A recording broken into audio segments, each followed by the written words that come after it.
Morning students, आपण मेटॅलर्जी हे प्रकरण आपण पाहत होतो आणि ऑफलाईन पद्धतीने आपण इथपर्यंत आलो होतो तर इथून पुढचा जो काय भाग आहे राहिलेला हा आपण ऑनलाईनच्या माध्यमातून काय करू समजून घेऊ.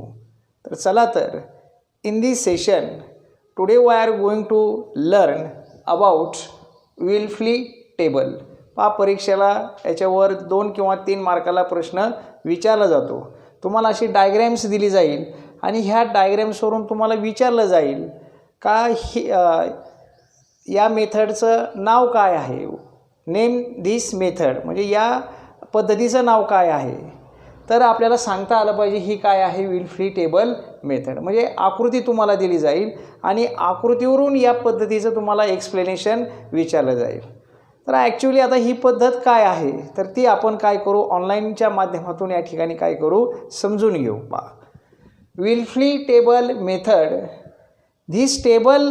this method is used for the separation of heavy particles or heavy particles of ore or heavy particles of minerals from light particles of gangue.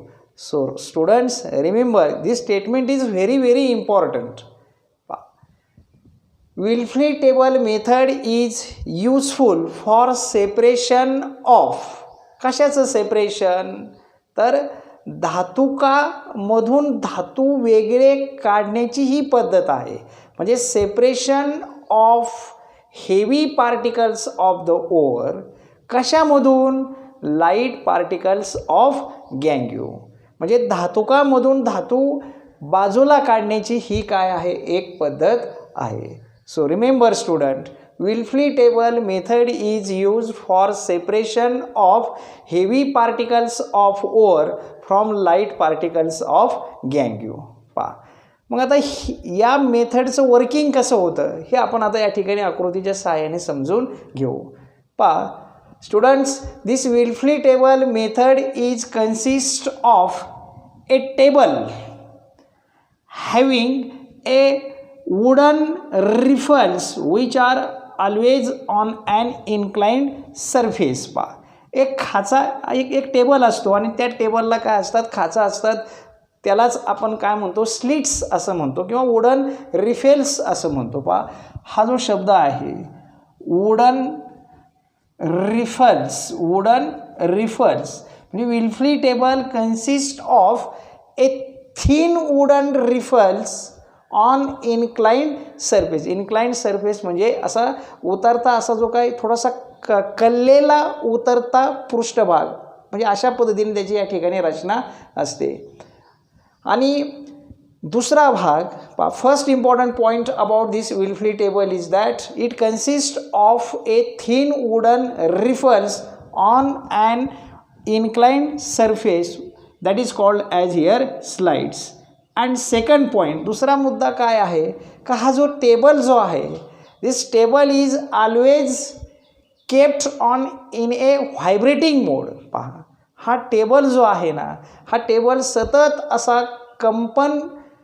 कंपन करत राहील अशा पद्धतीने त्याची काय केलेली असते, अरेंजमेंट केलेली असते, व्यवस्था केलेली असते. म्हणजे the table is always in a vibrating mode. Then powdered ore, ही पावडर्ड ओर जी आहे, म्हणजे पावडर्ड ओर याचा अर्थ काय घ्यायचा का धातुकाची जी भरड आहे, खाणीमधून काढलेलं जे धातुक आहे त्याचं काय केलं, मिलमध्ये काय केलं, ग्राइंडिंग केली, म्हणजे भरड केली. आणि त्या धातुकाची जी भरड आहे, जी पावडर आहे, ती पावडर काय केली, वरून अशी त्या टेबलावर सोडली जाते. मग आपल्याला काय सांगता येईल या ठिकाणी का पावडर्ड ओर जे आहे, ore is poured on the upper side of table. ह्या टेबलाच्या वरच्या बाजूने काय केली जाते, त्या धातुकाची भरड काय केली जाते, टाकली जाते.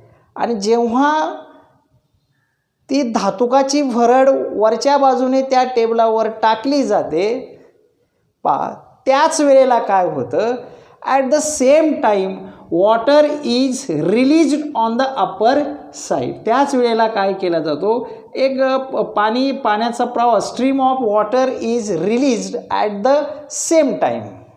म्हणजे ज्या वेळेस आपण ज्या वेळेस ती धातुकाची भरड टेबलाच्या वरच्या बाजूने काय केली जाते, त्या टेबलावर टाकली जाते, त्याच वेळेला at the same time stream of water is release on the upper side.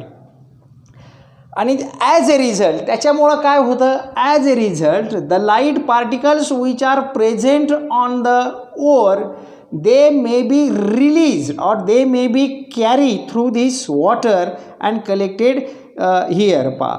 म्हणजे ज्या वेळेस त्या धातुकाची भरड वरून टाकली जाते त्याच वेळेला पाण्याचा प्रवाह वरून काय केला जातो, सोडला जातो.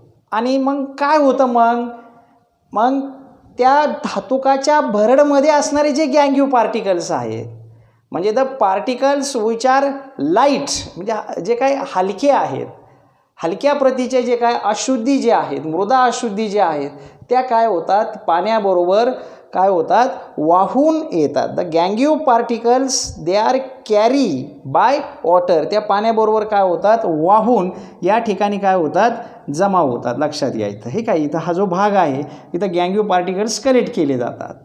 आणि the heavy particles heavy particles which are present in this powder ore they may be blocked in the slide here. आणि जे हेवी पार्टिकल्स जे आहेत, म्हणजे जे मिनरल्स जे आहेत असं आपल्याला म्हणता येईल. Heavy particles or the minerals which are present in the powder ore they may be blocked in these slides.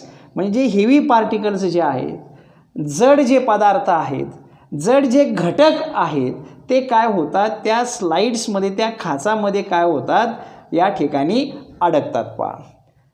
इथपर्यंत लक्षात आलं तुमच्या. मग पुढं काय होतं, हा टेबल कायम व्हायब्रेटिंग मोडवर असल्या कारणानं इथं ब्लॉक झालेले जे काही हेवी पार्टिकल्स जे आहेत, म्हणजेच मिनरल्स जे आहेत, म्हणजेच ओर जो आहे तो काय होतो, हळूहळू काय होतो, या ठिकाणी इथं जमा होतो. कारण table is always kept in a vibrating mode. तो टेबल कायम कंपन अवस्थेत असल्यामुळं त्याच्या खाचामध्ये, त्याच्या स्लिट्समध्ये जे जमा झालेले हेवी पार्टिकल्स जे आहेत, म्हणजे जे मिनरल्स आहेत, जे ओर्स आहेत, ते हळूहळू काय होतात, इथं या ठिकाणी जमा होतात. आणि इथून काय केले जातात, ते आपण इथं ते जमा होतात आणि इथून ते कलेक्ट केले जातात. याला आपण काय म्हणतो, कॉन्सन्ट्रेशन ऑफ ओर. लक्षात आले का सर्वांच्या. परीक्षेला याच्यावर write a short note on Wilfley table असाही प्रश्न या ठिकाणी विचारला जातो. मग सुरुवातीला तुम्ही परत एकदा या ठिकाणी मी सांगतो, आय रिपीट अगेन हिअर. आम्ही परत एकदा या ठिकाणी रिपीट करतो का विल्फली टेबल मेथड जी आहे ना, ही मेथडचा उपयोग कुठं केला जातो, तर it is use for separation of heavy particles of ore. Heavy particles जे आहेत किंवा हेवी, त्यालाच आपण मिनरल्स असं म्हणतो. It is the method for separation of ore from the light particles गँग्यू. बस एवढं स्टेटमेंट हे फार महत्त्वाचं आहे, लक्षात घ्या. याचा उपयोग कुठं केला जातो. नंतर याच्यामध्ये काय असतं, तर या विल्फली टेबलमध्ये हा शब्द फार, Wilfley table consist of thin wooden riffles on inclined surface. बस हा एक point. It consist of thin wooden riffles on inclined surface. हा एक महत्त्वाचा मुद्दा. आणि second, the table is, in this method the table is always kept on a vibrating mode. हा दुसरा पॉईंट झाला. नंतर third point, powder ore is poured on the upper side of table and at the same time stream of water is released. आलं लक्षात. आणि नंतर काय होतं मग, the light particles which are present, म्हणजे द लाईट पार्टिकल्स म्हणजेच गँग्यू, द गँग्यू which are present in powder or it may be carry by water. मग त्या पाण्याबरोबर काय होतात, त्या मृदा अशुद्धी काय होतात, वाहून जातात आणि इथं येतात. सगळ्या म्हणजे त्या धातुकाची जी भरड आहे त्या धातुकाच्या भरडमध्ये असणारी जी अशुद्धी जी आहे ती काय होते इथं जमा केली जाते पहा. आणि the heavy particles which are present म्हणजेच द हेवी पार्टिकल्स म्हणजेच मिनरल्स म्हणजेच ore, the heavy particles which are present in powder or it may be blocked in this slides, इथं ब्लॉक होतात. आणि due to the vibrations, due to the vibrating of table ह्या टेबलच्या व्हायब्रेशनमुळं काय होतं, due to the vibrating mode of table the heavy particles which are blocked in this slide they may be collected in this way. मग याच्यामध्ये block झालेले जे ores आहेत, जे मिनरल्स जे आहेत ते काय होतात, त्या टेबलच्या व्हायब्रेशनमुळं काय होतात, इथं या ठिकाणी हळूहळू पुढं असे सरकत येतात, लक्षात घ्या. आणि सरकत येऊन इथून ते आपल्याला उपलब्ध होतात, लक्षात घ्या. तर अशा पद्धतीने ही विल्फ्ली टेबल आहे. परीक्षेच्या दृष्टिकोनातून prepare this method very well from your examination point of view. परीक्षेच्या दृष्टिकोनातून हा भाग अतिशय महत्त्वाचा आहे. याची डायग्रॅम चांगली व्यवस्थित लक्षात ठेवा. आणि शॉर्ट नोट्ससाठी सुद्धा प्रश्न या ठिकाणी विचारला जाऊ शकतो. ठीक आहे, आपण या ठिकाणी थांबूया. थँक्यू.